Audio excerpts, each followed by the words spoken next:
What's up, everybody? Welcome in on this Sunday. Good to see some of you back.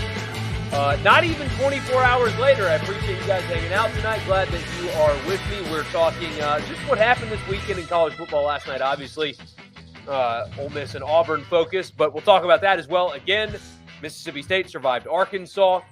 I just saw a column pop up on AL.com where the headline it's a column. It's not an article. People get those confused sometimes. Columns are opinions. Articles are news items. Anyway, that says the Hugh Freeze honeymoon at Auburn is over. It is October 22nd in year one, and you've got local media writing that the honeymoon at Auburn is over for Hugh Freeze. Yeah, that's something we'll get into as the week progresses. I don't want to start with that today necessarily, but it is utterly mind-blowing that they can sabotage their previous coach after one season and then turn around and think that the appropriate response to how the season's gone for Auburn is to do it all over again.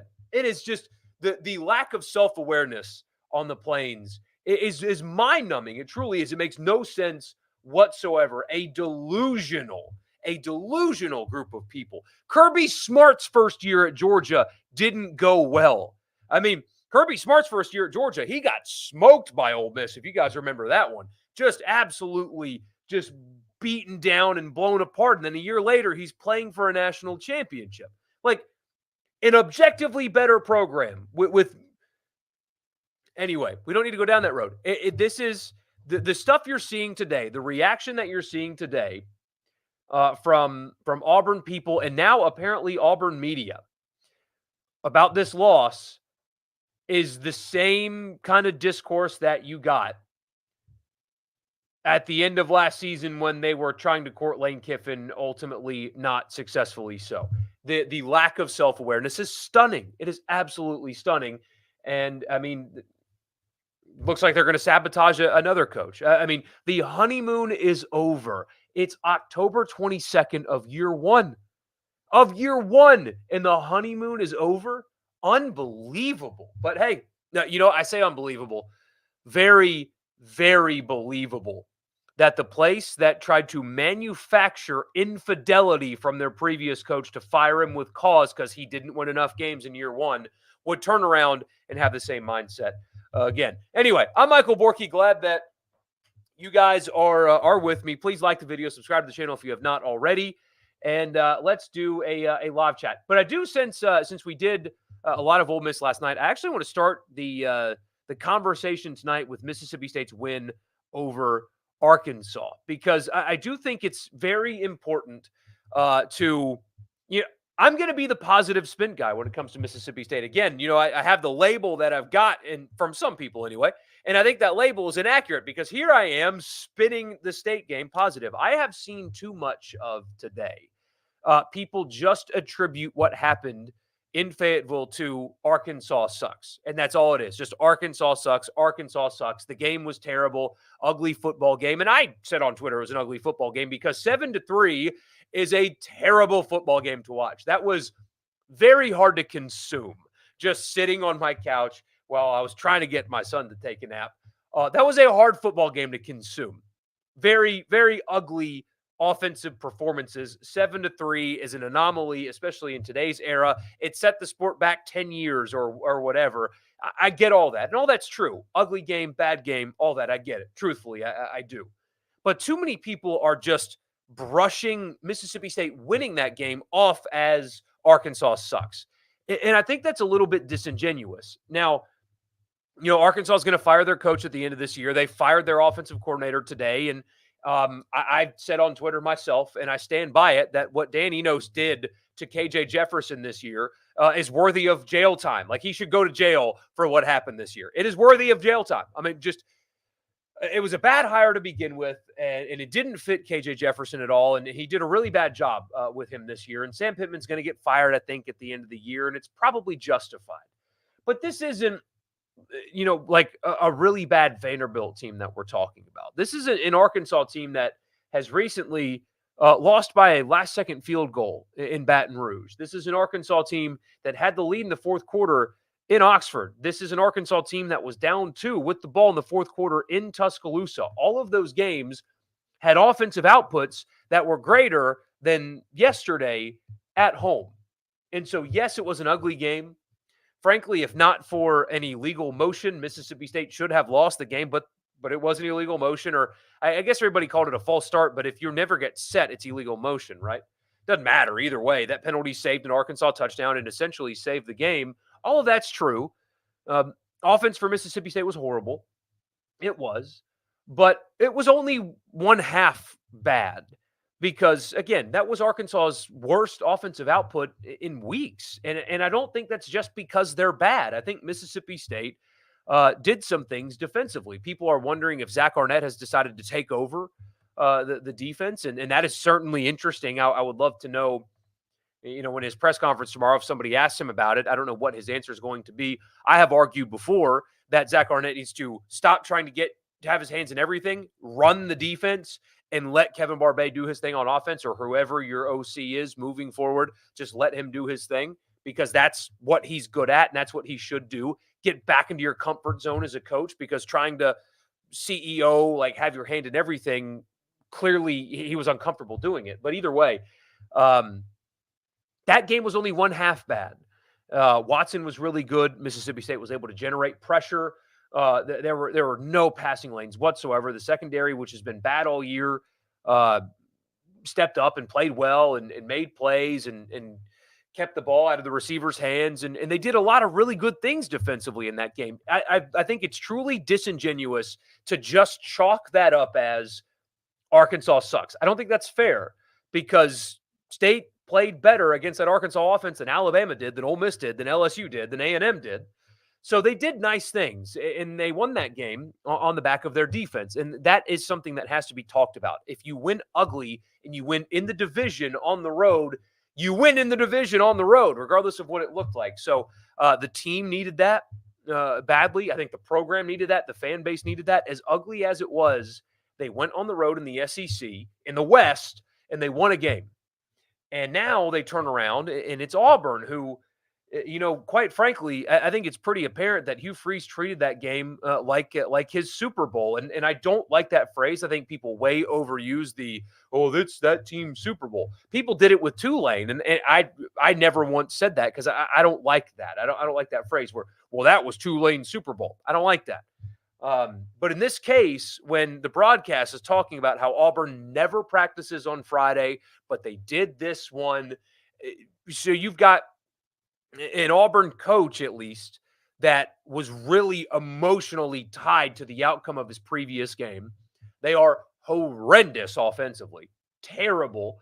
And it's probably going to be hard to get up for this game as well. I think Mississippi State has a chance to go get another win. If I'm a State fan right now, has my outlook on the team changed? Am I like back to, they're going to win all their games and everything's awesome? No, I'm not that. But you win a game on the road in the SEC, and now here's another opportunity to go beat a team that's reeling right now in Auburn. So credit needs to be given. If you win on the road in the West, regardless of how it looks, it's a win on the road. And I'm going to keep repeating that. I'm just going to keep repeating that. A win on the road in the West is significant.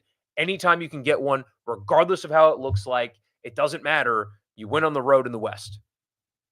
Arnett needed it. The program needed it. And I think just attributing that to Arkansas is very, very unfair to Mississippi State. So with that out of the way, let's get to your comments. Joey says, great to be 6-1. Yeah, and Ole Miss is 6-1, having survived. So they've played at Alabama, at Auburn, LSU, and Arkansas. And now a ranked Tulane team as well on the road. So being 6-1 in this spot is it's really good. And now they have a real opportunity to capitalize on it. And if they win the games that they are favored in moving forward, they're going back to an Access Bowl, and they'll win 10 regular season games yet again. The second time in program history, and the second time in the last 3 seasons. So that's big time. This Ole Miss team just finds ways to win. Yeah, and as we talk about all the time, the the way they started this game, if they keep starting games like this, they're going to get bit at some point. Like you can't start like this against A&M in a couple of weeks. You can't do that because they might come up and beat you. If you play like Ole Miss did in the first half in Athens, you're going to get blown out of that. But down late in New Orleans, Trey Harris got hurt early. Down 2 scores, 7 minutes to go against LSU, facing a 3rd and long, you win the game. Jackson Dart gets hurt on the second play against Arkansas. You're down in the 4th. You run for over 100 yards in the 4th quarter. You find a way to win the game. You do everything imaginable bad to start the game in Jordan-Hare, and you find a way to win. This team is resilient. It speaks to, as I've said before to you guys, but I think it bears repeating, it speaks to team leadership, it speaks to quarterback, and it speaks to coaching. Man, it's funny to see who was more crybaby after losing to Ole Miss, LSU or Auburn. Got to go with the barn, though. They are delusional. Yeah, see, the thing is, I agree. I think the LSU reaction is proportionate relative to the kind of team that they should have had this year, I mean, this is not year one after the Harsin era went the way it did, which, again, was self-sabotage in part, but still, Auburn was a rebuild, a true rebuild. And LSU giving up 700 yards to Ole Miss in year 2 of Brian Kelly is truly unacceptable. Auburn losing to a top 15 team in year 1 of Hugh Freeze is absolutely not unacceptable. But their reaction, as if it is, a lot of it has to do with losing to Kiffin, Edward. I mean, that's a lot of it. They lost to Kiffin, the guy that told them no at the end. And again, regardless of what anybody else says, whether it's people that cover Auburn or one very misinformed station radio host here in Mississippi, he turned them down at the end. That is what happened. That's part of it, for sure. But their expectations are absurd. They're ridiculous. It looks like it's weighing on Hugh Freeze. Just terrible. That reaction is so disproportionate. The fact that they were in that game at all is a credit to Hugh Freeze in a way. I mean, they were in the Georgia game. They were in this game. I mean, expecting anything other than scraping by to get to a bowl game in year 1 is straight up delusion. And here they are with, again, like I said at the beginning, columnists writing, the honeymoon is over halfway through his first season. Just Looney Tunes, man. It's unbelievable. If State doesn't let SC get away, our fans and message board media pissing themselves right now, because replacing Leach, et cetera, was in fact not easy. Yeah, you look back at that game and a couple of different, a play here or a play there, or maybe a different decision from a head coach here or there, then yeah, people would be looking at this a little bit differently, I think. But they lost. It is what it is. Yeah, Ole Miss beat Georgia, 35-14, you say, that year. Yeah, it was, I swear it was worse than that, Tim. I could be wrong, but regardless, Kirby Smart in year 1 got absolutely destroyed by Ole Miss and went to the playoff the next year. Auburn's not going to the playoff. Well, they're still not going to the 12-team playoff next year. But imagine the response from Auburn fans if they lose to State or Arkansas. Man, it's really possible that they lose this weekend. Really possible. They can't score. And I don't know what Freeze is doing with the quarterbacks. It makes no sense to me. I do not understand it at all. You saw someone say Auburn was always a 3-win team max this year. Same person who said Hugh Freeze danced circles around Kiffin when they hired him. Delusion. But yeah, I spent all summer, at least on the radio show, I don't know if I did it here with you guys, talking about if Auburn makes a bowl game, Freeze did a good job. Not a great job, but he did a good job if they can get to a bowl game. So Auburn really deleted the Hugh Freeze in a fan tweet. Yeah, I mean, everybody's already seen it. That was a weird look, by the way. You do that pregame? I don't. 7-3 is just 3-2 with inflation. Yeah, I heard about the scrimmage. There's a reason Cisse didn't play. They don't expect him to be eligible this year. You said a few weeks now, Arnett needs to take a page from Leach, just give Barbet the offense and trust the process. Yes, Arkansas was bad, but Arkansas hasn't been that bad. I agree. I agree. I really wish I would have seen more creativity from State with Mike Wright. Also, Wright sometimes, man, throwing the ball when he doesn't have to. If you got green grass in front of you, man, you're an electric athlete. Just go take off, go run. There was a couple times in that game where I was run, take off, and he never did, and throw an incomplete pass on one of them in particular where he would have ran for a first down, and that was a little frustrating. But Zach Arnett needs to do it that way. He clearly. Frankly, he didn't look comfortable, looked out of his element. And so just taking the defense back over, hiring right on the other side of the ball, and just letting them do their thing, I mean, it works. You think Kirby's meddling in the offense all that often? Probably not, right? I mean, Lane Kiffin lets Pete Golding do his thing. That's a common deal. And if that's in fact what happened yesterday, then that's a good, smart move. You're raising yet another example of why I've grown to absolutely loathe this fire everyone culture. You have to give new coaches at least 2 to 3 years, barring complete collapse or scandal. Yeah, you absolutely do, especially with what Freeze took over. But man, the reaction to this, I really do think that it's part delusion and also part of who beat them last night. You've seen a lot of Auburn fans still expecting to win the next 3 SEC games and go 7-5. That's not happening. That's not happening. Sam Pittman is cooked and done. They're getting run by Florida in a few weeks. State has a great chance to get to 6-6 now, but you don't know about much more than that. I agree. I think that's probably still at this moment what I would expect as well. But I'm consistent.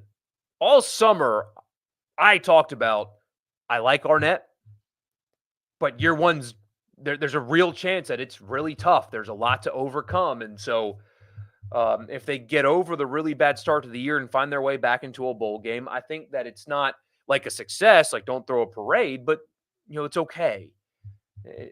The people predicting 9 wins for this team, it was never realistic. And that's okay. So much happened to Mississippi State this offseason. To expect them to just be perfect and win 9 games was always just not realistic. It never was realistic. That looked and felt like Arnett's defense in every way, especially in ways it hasn't. Blitzes, tighter coverage. They looked faster, much more attack than react as opposed to the first half of the season. Yeah, it did look different. And like you said earlier, to just chalk that up to bad Arkansas is disingenuous. State did a lot of really good things yesterday. A lot of really good things. And it needs to be noted and commended. Just listened to a War Eagle podcast with both guys on it and said that Thorne is a better quarterback than Dart. Please just clip that audio and send it to me, please.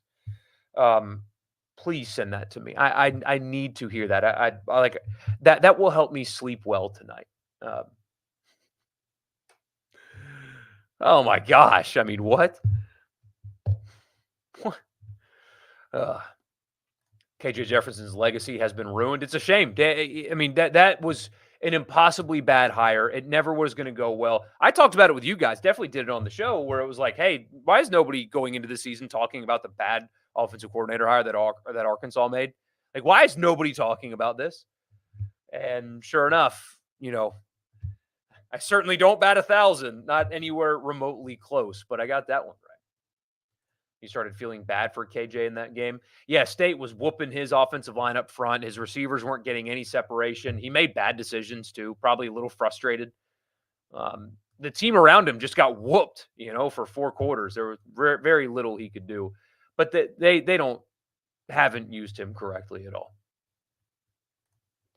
The expectations some SEC fan bases had in the preseason were so delusional, the worst offenders being Arkansas and Auburn. Absolutely Auburn. Absolutely. Can State beat Auburn? I really think it's 50-50. They should beat Southern. They're going to beat Southern Miss. Southern Miss is horrendous. Awful. Sorry. I mean, it's just true. They are so bad.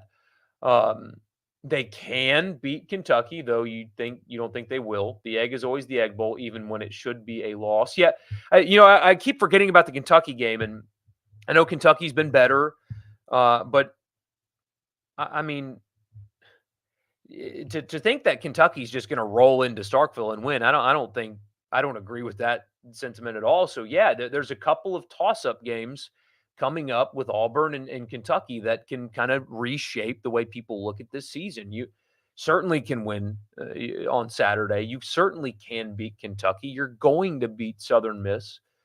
Um, it- it's it's salvageable for sure.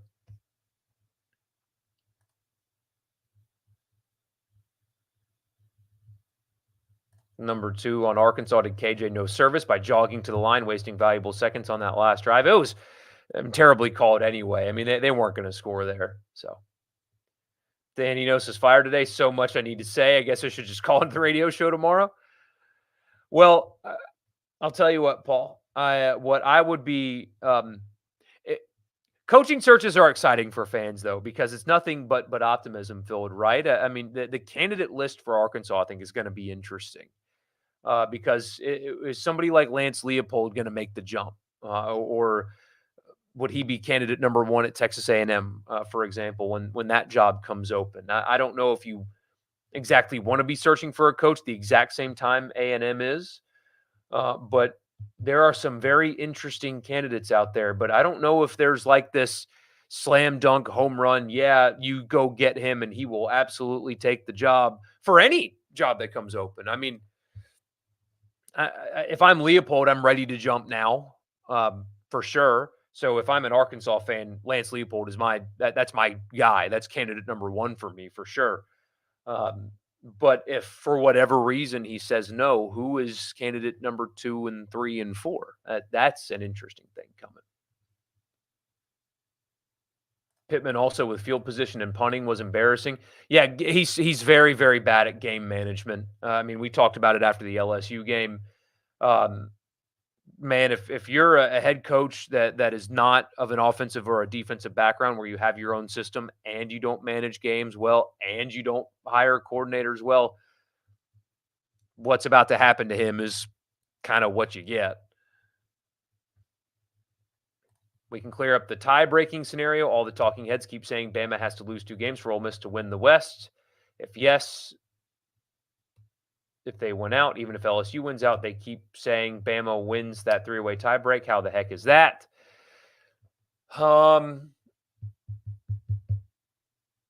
It's like the 7th thing down on the list. We looked at it last week on the show. I don't remember exactly what it was, but as bad as it has looked for State, and it has looked awful, they have a chance at beating an Auburn and Kentucky and Southern Miss and finishing out 7-5 in year 1, 6-6 if they just take 2 of the 3.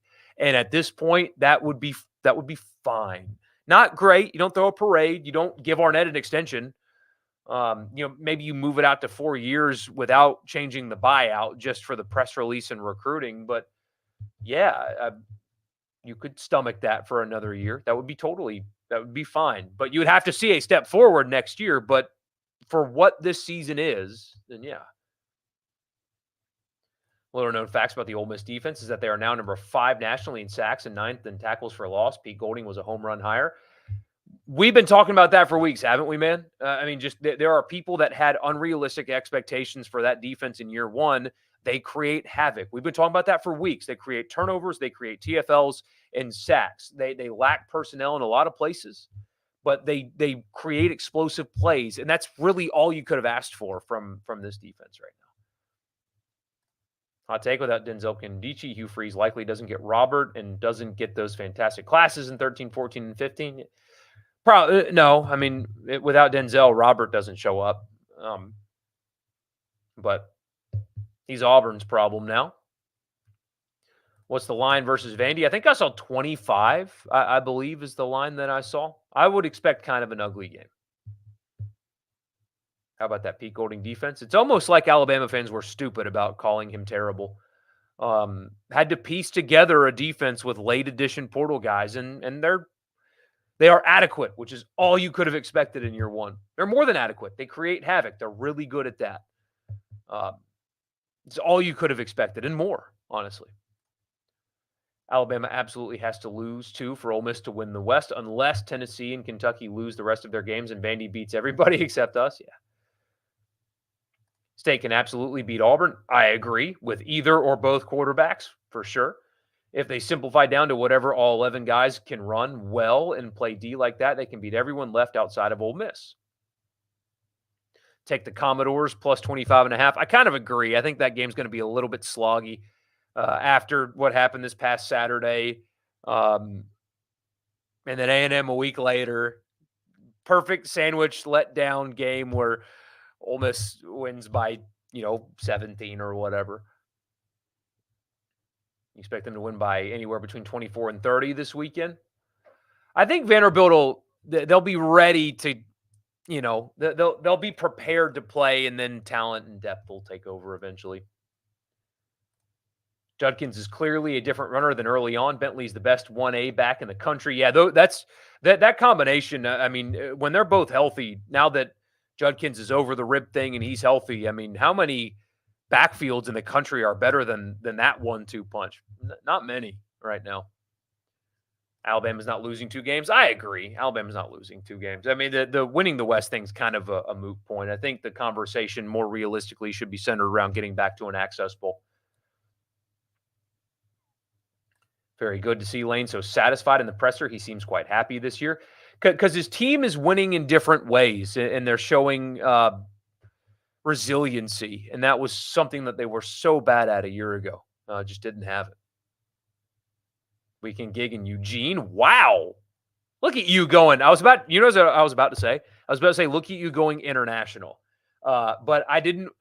Obviously, I would have been joking. I know Eugene is not international. But I would have felt like everybody listening would have thought that I wasn't joking, and then would have called me stupid. And I'm already dumb enough to where I can't have that. I can't have that. So that's awesome, though, man. Enjoy it out there. Listening on the plane back to Nashville, seeing Bo Nix banners all over town made me wonder how Auburn would be if he was still there. Oh man, I mean, imagine what Auburn would have been had any of Ole Miss's 3 other quarterbacks would have been. I mean, it's not, people are just like, well, imagine if they had Sanders. Well, imagine if they had Walker Howard. Hell, imagine if they had the kid that was a sophomore in high school last year.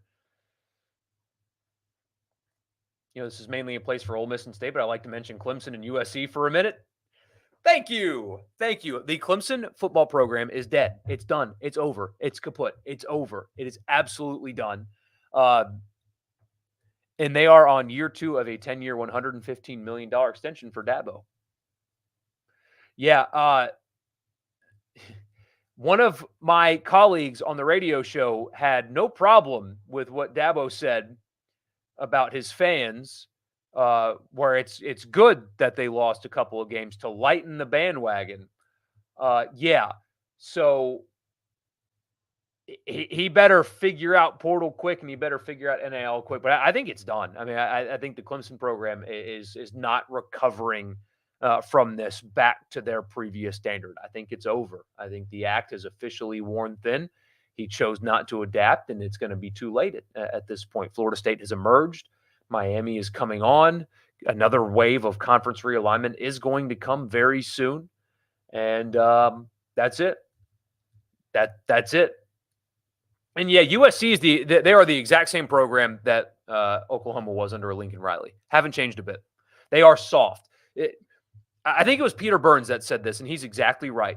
Teams take on the personality of their coaches. Kyle Whittingham's teams are tough as hell, gritty. Nick Saban's teams are measured and thorough and detail-oriented, and they will grind you to death, and they will never die. Lincoln Riley's teams are soft. He is soft. The way he responds to and treats media and criticism is soft. He is soft. And so therefore his football team has taken on the personality of their leader, and they are soft. When Freeze was calling plays, we were in for a dogfight. Yeah, but the Auburn offense was horrible. Horrible. When Ole Miss scored the touchdown to go up 28-14 with 7 minutes to go in the game, Auburn had 160 yards of offense and 5 first downs. It was nothing to do with his play calling at all, really.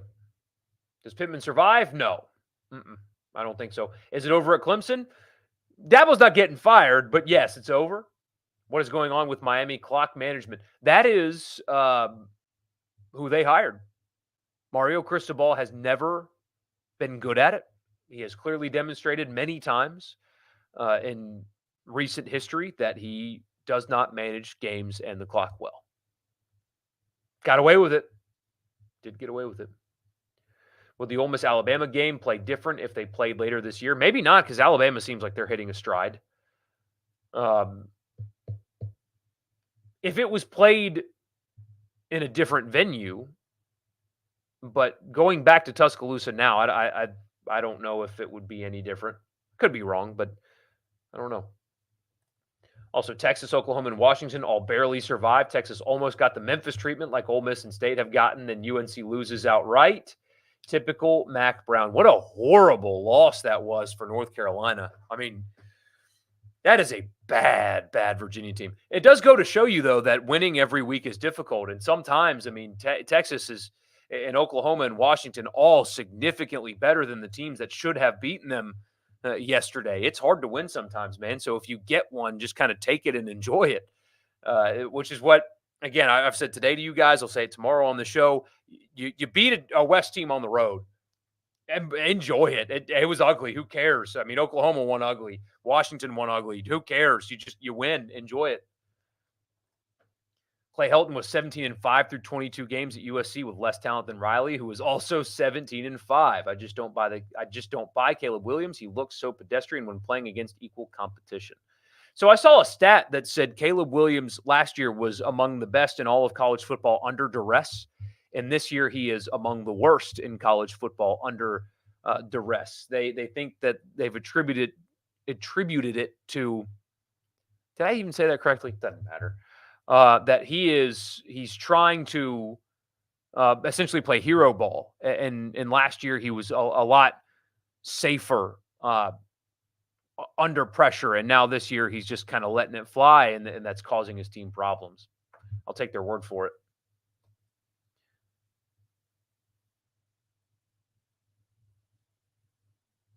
You want to know what brain dead coach voted for Clemson in the coaches poll? Probably Dabo. Also, Missouri is still playing very well. Same with LSU. They are really coming on strong. Someone needs to find out where Brian Kelly was on 9/11. No respect for the troops. Yeah, do you see Shane Beamer? Shane Beamer, and I like Shane Beamer, but man, he is so freaking whiny and just this was Shane Beamer. Hopefully, with all the expansion and facility projects they're doing here, we could maybe find a better post-game press conference room with that new development that they're doing out here. And I know that's not much, right? That's really not much. But I mean, he has complained about the volleyball team being on the field too long, which caused him trouble on an onside kick call that they ended up getting anyway. He has no, I'm sorry. The onside kick deal was because he said the chain gang was eating hot dogs, and then he throws every player that he has under the bus last week, where the calls were perfect and the players didn't execute. Now he's in the post game bitching about Missouri's renovations. I mean, just he seems like he can't handle this emotionally. Where again, other coaches have emotion. Nick Saban has emotion on the sidelines, but he's always under control. Like he's always measured, even when he's mad. This guy's whiny, and he can't handle it. You still like Pittman hates going this way? Yeah, it is a shame. He does seem like a good dude. He does. Ole Miss just needs to handle business the next 2 weeks, even though A&M isn't great. That's a big name in Oxford for Ole Miss. And they're really good up front.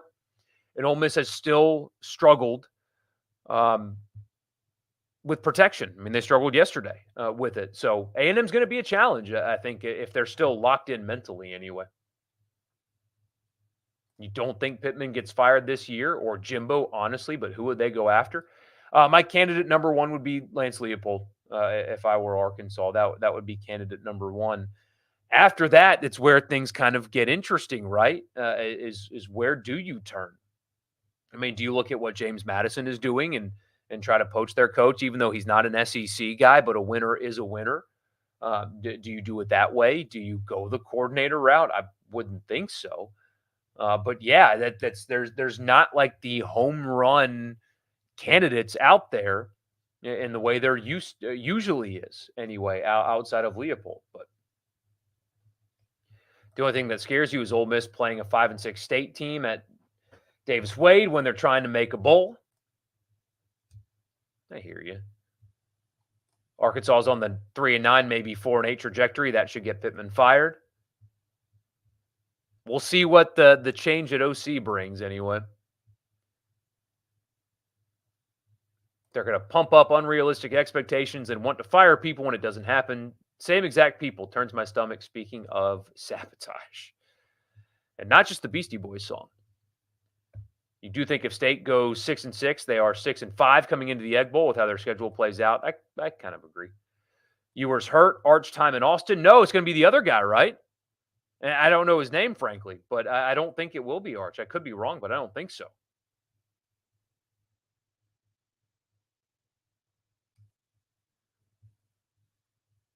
If Arkansas fires Pittman, go get Kane Womack at South Alabama. Yep.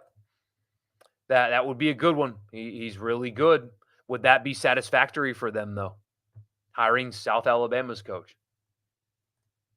Tennessee also had a massive collapse that they really brought on themselves. Absolutely. You know, the officials were bad, but getting outscored 27-0 after you blew an early red zone opportunity did them in for sure. Gee, this is a really good name. Jonathan Smith at Oregon State is interesting because he would be coaching a team without a conference in the near future. Personally, could see him going to Michigan State, but worth a look for Arkansas. That's a very good name.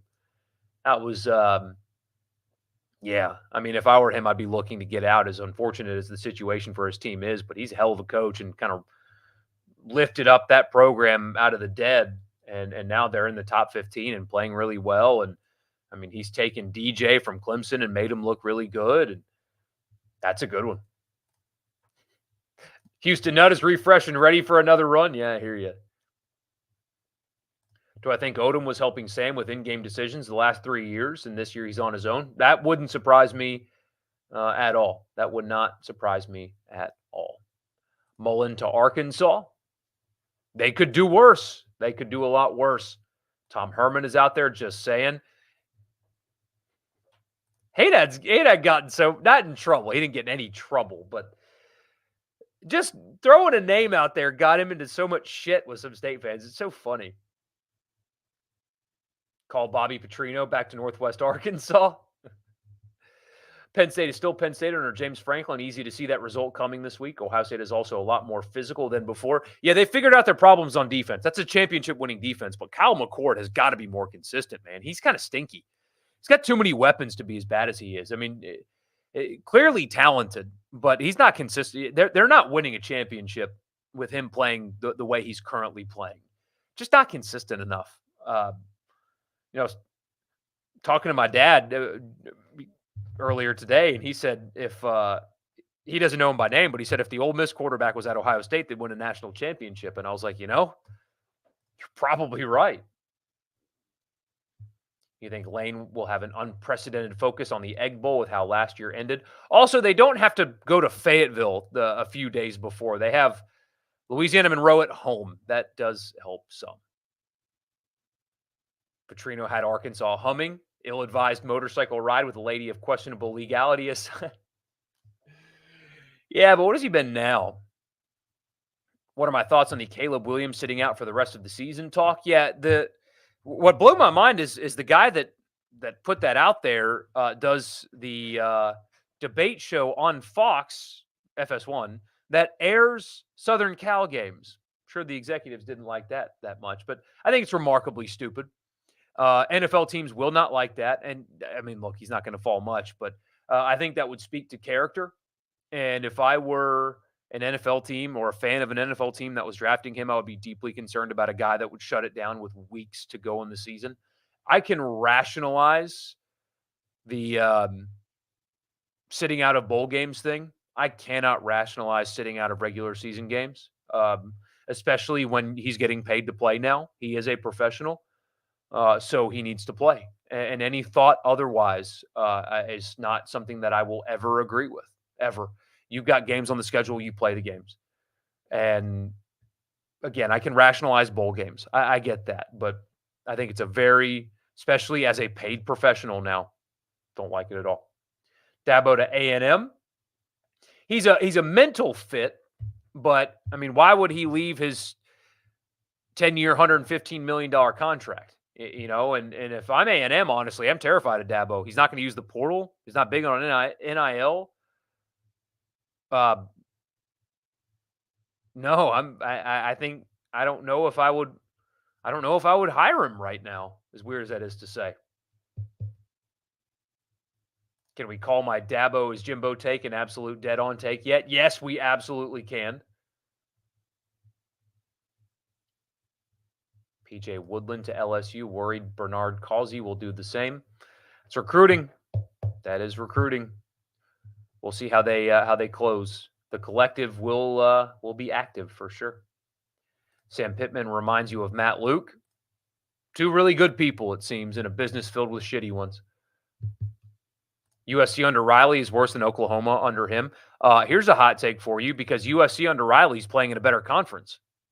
I think they're the exact same team. They're just playing better ones on a weekly basis. For the first time in your lifetime, you feel like Ole Miss can come from behind without panicking. Coach has got them heading steadily, getting better. Coach and quarterback, and yeah. Mm-hmm. Texas A&M should hire Mac Brown just for the chaos. Oh, man.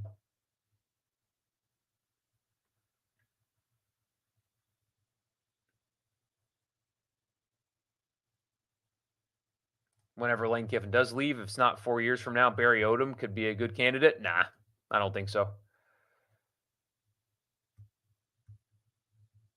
They could do better. Is Beamer just kind of Ed Orgeron 2.0 without a championship? You can actually also understand what he's saying too, but Pac-12 officials absolutely saved Washington twice last night. Yeah, they did. I was up.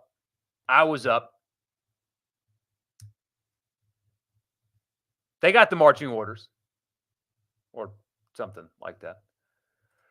Is Lane Kiffin up there with Johnny Vaught for one of the best Ole Miss coaches? First 10-win regular season, best start to the season since Vaught, and back-to-back wins versus Auburn for the first time since Vaught. If they go to an Access Bowl this year, you can debate that he is the second best coach. You can have that conversation. Absolutely. You can have it. Saban has a calculated temper. Yep, that's a good way to put it.